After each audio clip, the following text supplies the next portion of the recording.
Imagine the moment that here you're dead now, and you're standing before the gates of heaven.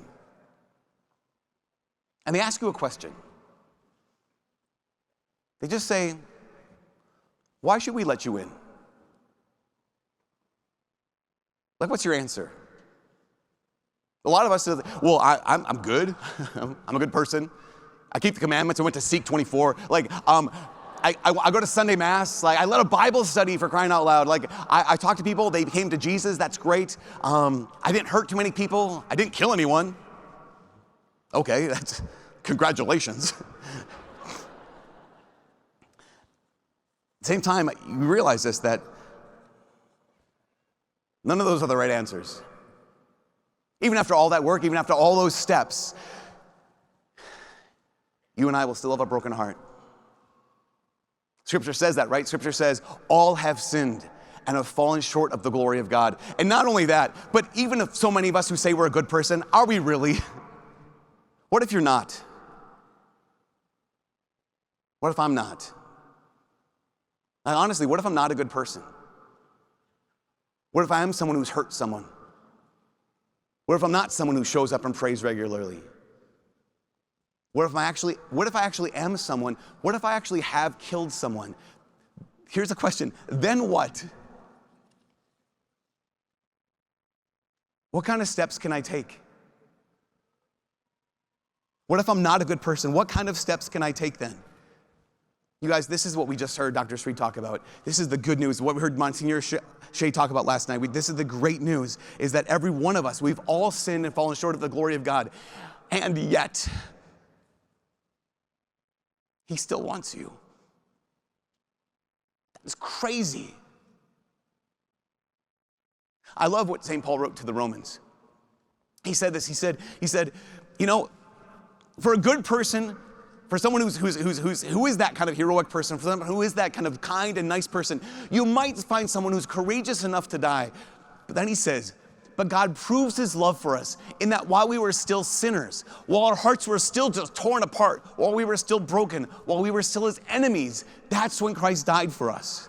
Because that's the reality, is that who's taken the steps? You don't need to take the steps. God has taken all the steps. Jesus Christ has taken all the steps. In fact, He can't go any further. He couldn't take any more steps, even if He wanted to. Think about the incredible, immeasurable, infinite number of steps that God took to leave heaven, to be in the womb of Mary, to be born in a cave. You realize that when Jesus was baptized in the Jordan River, I don't know if you know this, but geologically or geographically or somewhere metaphysically, that's the lowest spot on the face of the earth, where the Jordan River enters into the Dead Sea, where Jesus was baptized. He went as low as possible. On the cross, He let them take everything from Him.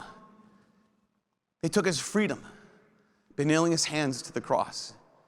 They took His independence by nailing His feet to the cross. They took His dignity by stripping His clothes off of Him. They covered Him with shame, and He gladly accepted it. Because why? Because He will not limit the number of steps He's willing to take for you. In fact, we know this. After He dies, where does He go? He goes literally all the way to Sheol, all the way to hell. Why? Because there's not any number of steps that Jesus won't take for you. He's taken all the steps.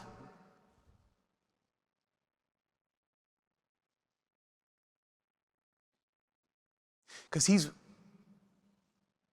loved you when you're unlovable. He wants you when you're unwanted.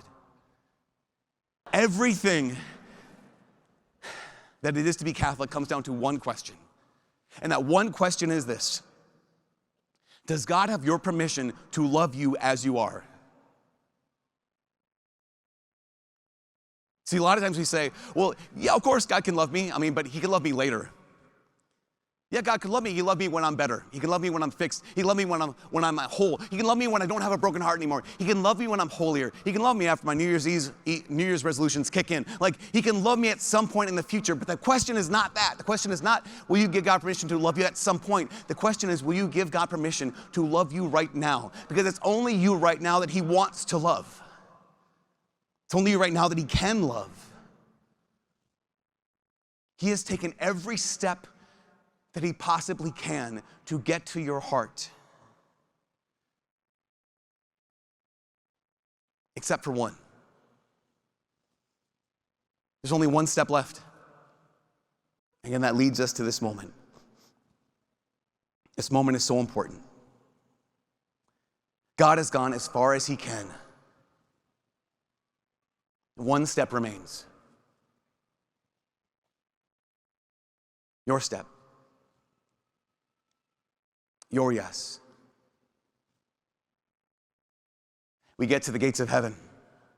Why should we let you in? The only answer is because Jesus has died for me. This is the only answer. Get to the gates of heaven. Why should we let you in? Because the Son has died for me. There's a second half to that. Because Jesus has died for me. So now I live for him. That's the answer. Why should we let you in? Because Jesus has taken all the steps, and I let him. I just took one. You know, so often people, when it comes to tonight, we have a chance for confession where we just get to say, Jesus, I'm going to let you heal me. And adoration where we get to say, Jesus, I'm going to let you hold me. That's it tonight. These are two choices. It's that or regret. It's that or resentment. It's either tonight, Jesus, heal me, or Jesus, hold me. So often people say religion is a crutch, that religion is it's a straitjacket, that religion is this thing that binds us. Actually, you know, it's interesting. Because the word religare, religion, actually means to bind. I don't know if you knew that. So when someone says religion is a straitjacket, religion just binds us, they're not wrong. Religare, to bind. Here's the great news, though. I need that. You know, the word sin comes from the German word Sünde, which means sunder. When I sin, I'm fractured. When I sin, I'm split. When I sin, I have a broken heart. And so what do I need? I need to be bound. I need to be held. I need to be healed. Tonight, there's only one step left unstepped. Will you let yourself be healed? Will you let yourself be held? Will you let yourself be loved? Jesus has taken all the steps except this last step. This one step. This last step is all it takes. And this last step is yours to take.